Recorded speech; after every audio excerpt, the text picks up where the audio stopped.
want to support the platform just in case anything like this happens again, you can do it by way of PayPal, Patreon, Cash App, and also by the Anchor. And you can also further support the platform by way of going to the Teespring store or the shoe store that is located in the comment section below.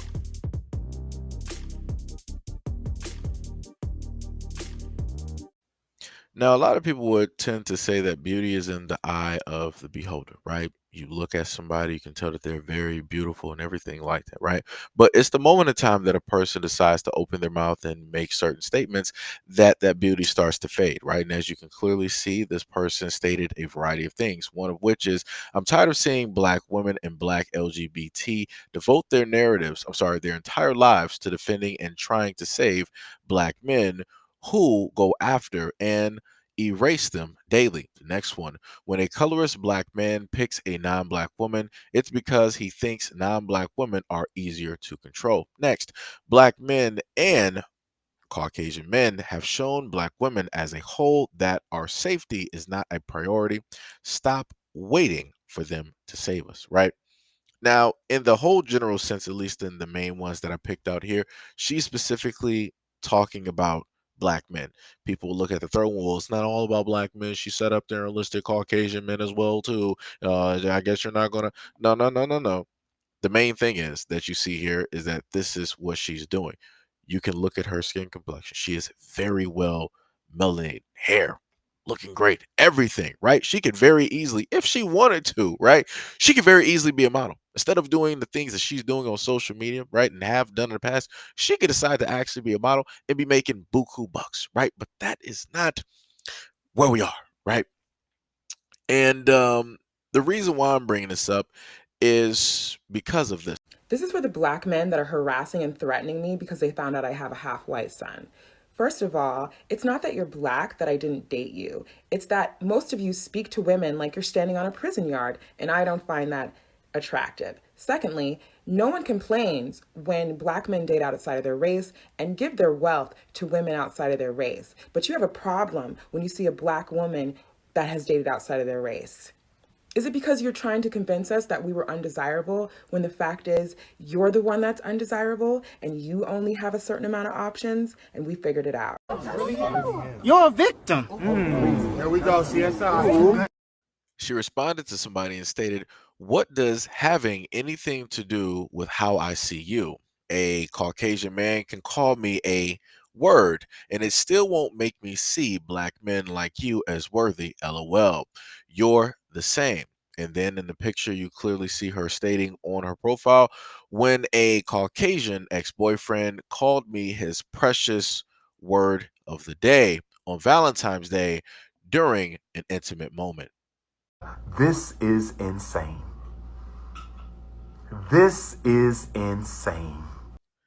Dear whoever, stop trashing Black men as bad fathers. My son's dad is Caucasian and my child has not seen him in 10 years. My son is 10. He held him for 30 minutes and didn't even bring a gift. It ain't just Black men who leave their kids. It's okay. It's not okay though. It's not, All my life, I just wanted Black women to like me. I did not have access to any living in Iowa. And when I denounced the Negroches, God sent me 30 Black sisters. Hashtag divest. Sad part is, she was dead ass serious. Now, some people are like, well, what does any of that matter? You're obviously showcasing that this is a broken woman, yada, yada, yada.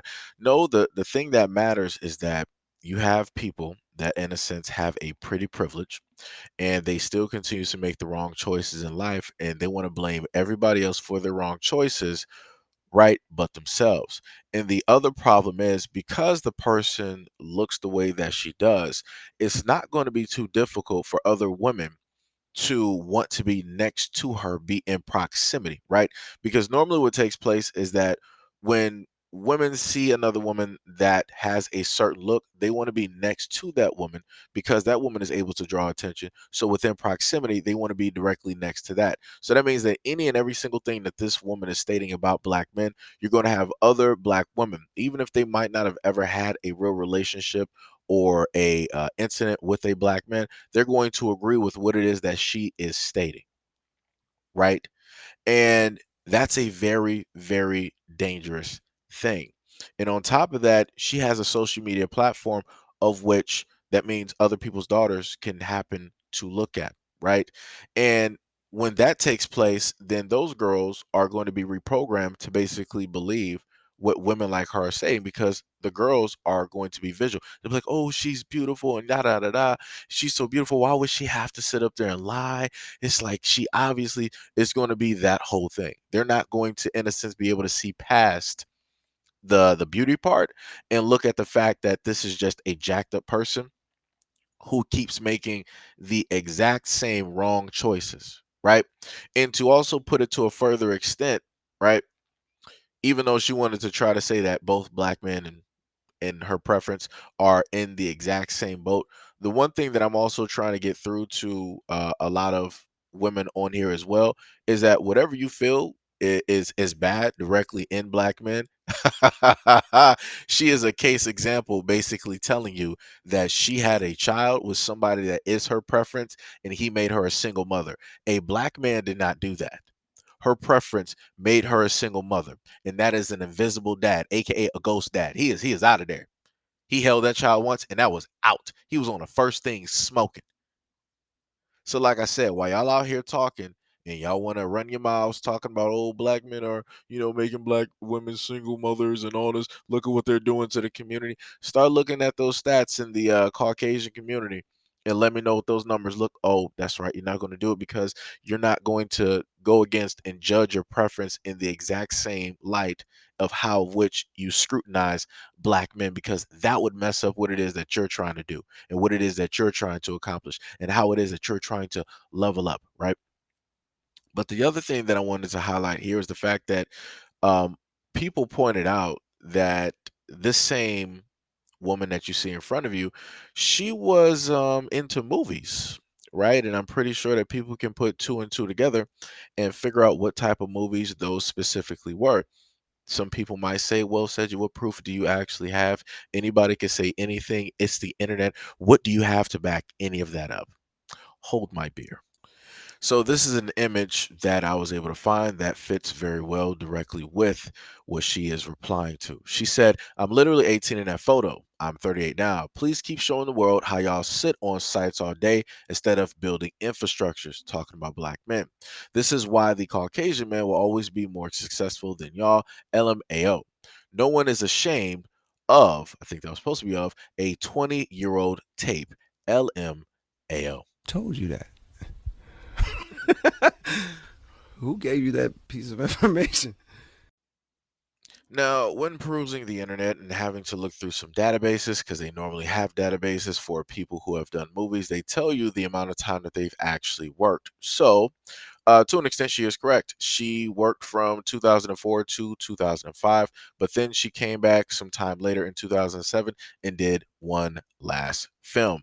Now, what normally also takes place with a lot of these stars, if they're retired or whatever it is, they'll start doing private bookings, which means that guys can basically go to their websites or whatever it is, and they can specifically set up an order or whatever it is, just so in case if the woman is directly in that state, they'll go and visit, and whatever it is, and it is a business opportunity for both people to exchange whatever, right, and come out happy in the end.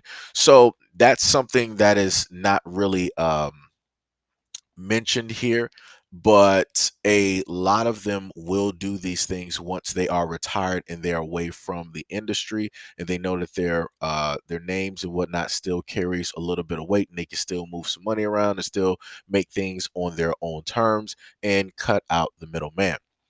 And the main thing that I'm trying to say is this: she is a clear-cut case example of what it is when a black woman is broken, doesn't seek out any type of therapy, has a lot of unresolved issues, tends to blame everybody else that is around her, but actually, instead of taking full fledged responsibility, acceptance, and acknowledgement of the actions that led up to the predicament that they are in. Like I said, it wasn't a black man that made her a single mother. She said this, she admitted this to the whole world. She has one child. So, for me, when you have all of this experience, as she stated before, she's in Iowa. So these are the demographics of Iowa, right? It says white alone percentage, 90.1%. Black or African American alone percentage, 4.3. American Indian and Alaskan Native alone percentage, 0.6. Asian alone percentage, 2.8. Native Hawaiian or other, right, 0.2. Two or more races percentage, 2.1. And Hispanic or Latino percentage, 6.7. You can clearly see that there's 4.3% of that population in Iowa, 4.3% are black. So, what real experience does she, in a sense, really have with black men? You don't really live in a black city, in black neighborhoods, going to black schools. You literally have a handful of black people that you ran into where everybody knows everybody. And you pretty much are like, okay, well, this is black men in general. Okay. Like I said, this is the same person that made a tweet basically stating that all she ever wanted was black women to love her, which means, right, that she didn't really have a issue in a sense with black men not loving or caring about her due to the fact of her skin. She had to deal with a lot of that coming from other black women. Yet again, this is something that I touched on before, right? And this is when she stated that when she basically gave up black men, this is when the Lord sent her 30 black women. Okay. All right. Nope. Whatever. But anyways, like I said before, it is what it is.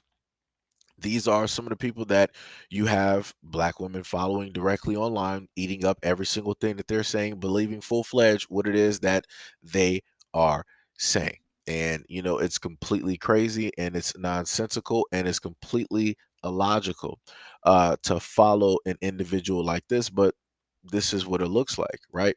Hurt people, right? Broken people are going to follow other broken people. The blind are going to lead the blind. So, like I said, it whatever, those black women out there want to do, so be it.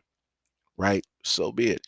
But as I keep telling people before, if you are with your preference and you are able to get your preference all the time, why is it that you would still want to speak on what it is that black men are doing? Black men are not your interest. They are not your love interest. You don't want to get married to them. You don't even want to be around them, really. You might have done work with black men in your movies, but realistically, you're not looking at black men for a long-term relationship as a husband or whatever it is. And then, as I stated to other people before, don't say that when your preference or whatever it is mistreats you or rejects you.